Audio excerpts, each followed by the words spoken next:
Book 3. The Council of the Ages.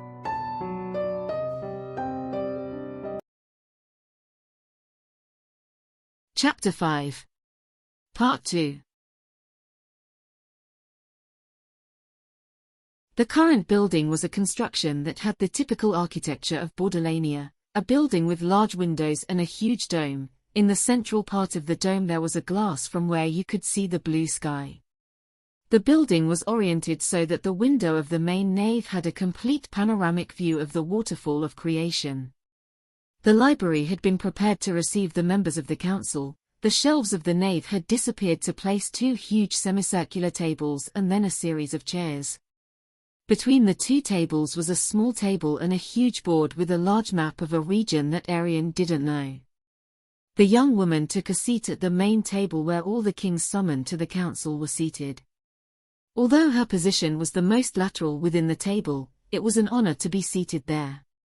Since in the center of the table sat the great king of the elves of Bordalania, beside him on the right the other two elven kings, and then on the far right of the table were the dwarven kings. On the left of the great king were the human kings and Arian next to the latter, occupying the outermost place of the table. The other exception at the table next to Arian was the gabbler who was seated in the central part, right next to the great elf king, which indicated the importance of her figure, the representative of Thysis. Although she lacked royal blood, she was so powerful that the kings allowed her to share their table during the council. At the central table sat the mags of the council, commanded by Ferdinand. They were surrounded by hundreds of books and scrolls stacked in a disorderly way that they went through non-stop. On the other large semicircular table were placed all those emissaries who were not kings but who had come to the council as a representation of their nations. For example, there was a representative of the Black Empire, a consul of the Republic of Caesalia, Anora as a representative of the dwarfs of the hills, or the Princess Nesmarina on the part of Demember. Behind this table, Arian watched the last members of the council sit on chairs at the back of the room. In these chairs were the guests who were not members of the council but whose presence was totally justified. There were Aris, Kush and Gosberg.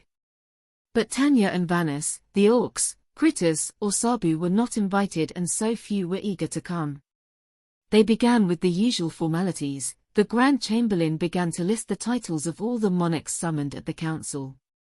Arian got bored with so much formalism and his gaze was focused on the outside. The day was beautiful and through the windows, although from his position he could not contemplate the waterfall, only the real stables.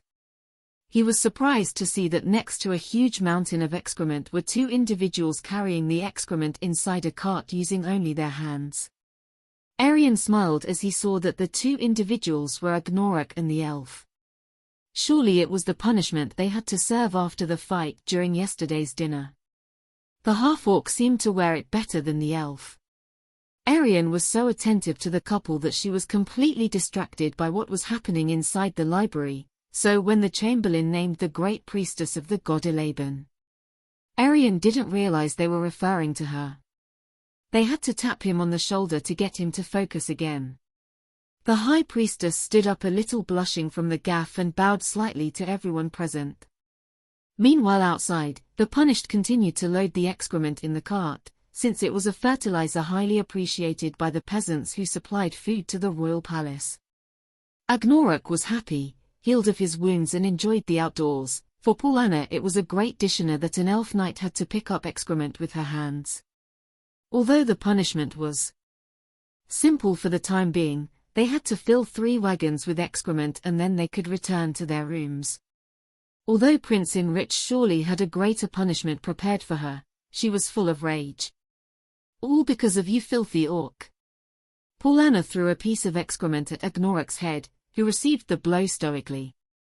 There were 2 guards watching that they served their sentences, and spending a night in the dungeons of the Palace of the Heavens would reach the half-orc. He decided to ignore the elf and continue with his transfer of excrement. Then he planned to spend all the time inside his room waiting for the return to Almera. He was saturated with the elves and their. He paused for a moment to take a deep breath and saw that Paulana's work was quite poor. She barely carried excrement in the car and in a slow way. You should hurry up to fill the car with shit, so we'll get out of this place first. Paulana looked at the half-orc with hatred and threw a piece of dung at the cart with disdain. "That's for you, Anaskel. I will have a much greater punishment. I have disobeyed an order from the king."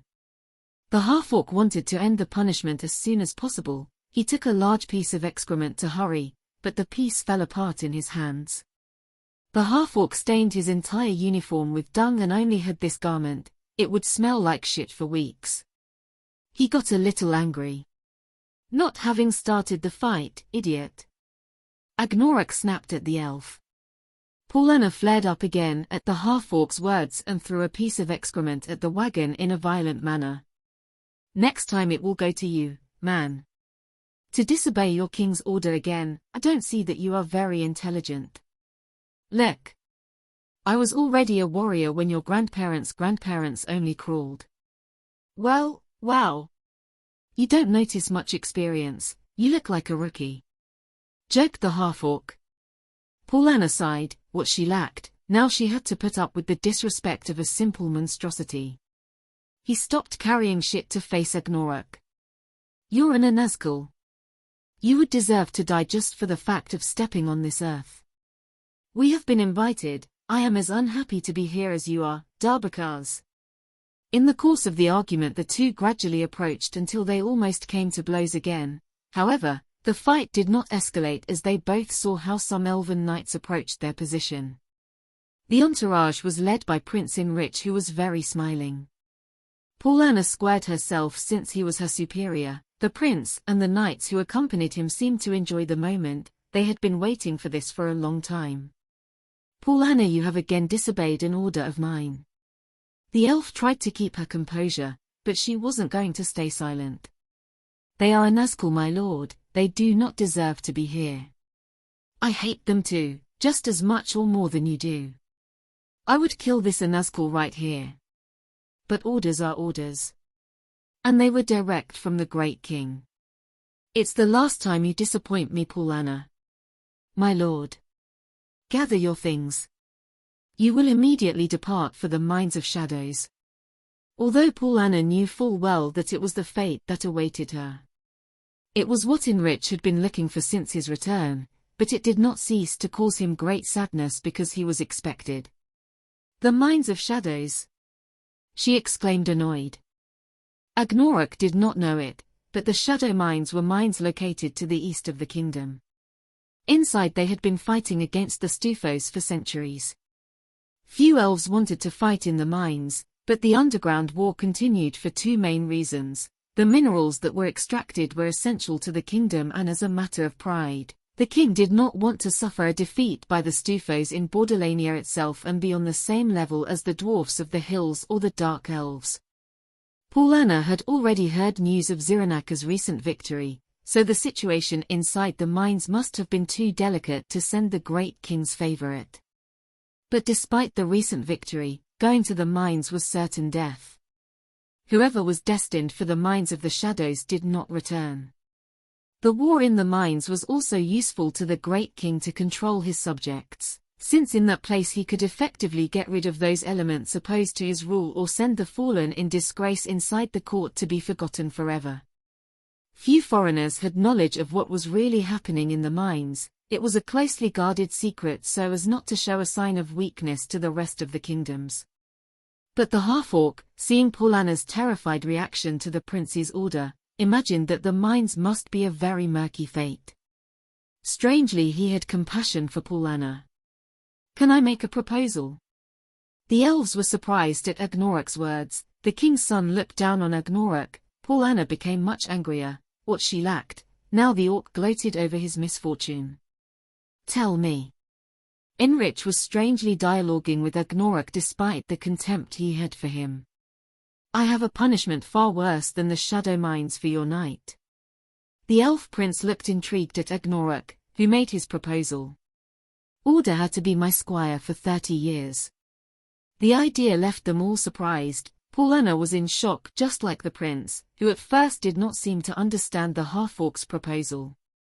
"What do you say? What more dishonor for an elf knight than to be relegated to being the squire of an orc? It's such a great contempt that I doubt I'll ever re-enter this realm."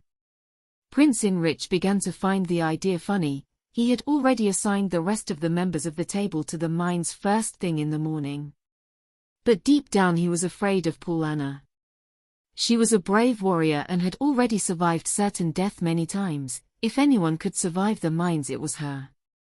The idea of the half-orc was magnificent, much better than dying. When she was demoted to squire, she would be despised by all. He smiled satisfied. For an Nazgul, you're pretty smart. It's a good punishment, so be it. Pollyanna, from now on you will be at the service of this Nazgul. Pollyanna went white. This was much worse. She already had problems because of her human ancestry, and now this. No one would talk to her in the kingdom, ever. No. Do you prefer the shadow mines? If I prefer them, send me there. It's a more honorable fate at least. Pollyanna pleaded with Inrich, who had certainly achieved much more than expected and showed no mercy to the elf warrior. For you will be the squire of this half-orc for your next 40 years. It's your destiny. Accept it. In Inrich's words, there was only hatred for her and a certain tone of joy. He had finished with Pollyanna forever. The prince disappeared and Pollyanna was devastated. He had saved his life in exchange for suffering Adishina for eternity. Pollyanna sat on the floor to cry. She had disappointed her entire lineage, banished from Bordalania forever. Agnorok did not understand the reason for so much drama. The elf remained motionless for a long time, and seeing that Pollyanna did not react, the half-orc placed a piece of dung on her head. Come on, Pollyanna, we have to fill this car with shit. Pollyanna looked at the half-orc with hatred. With dignity she removed the piece of excrement from his head and threw it into the wagon, then got up to finish the punishment as soon as possible.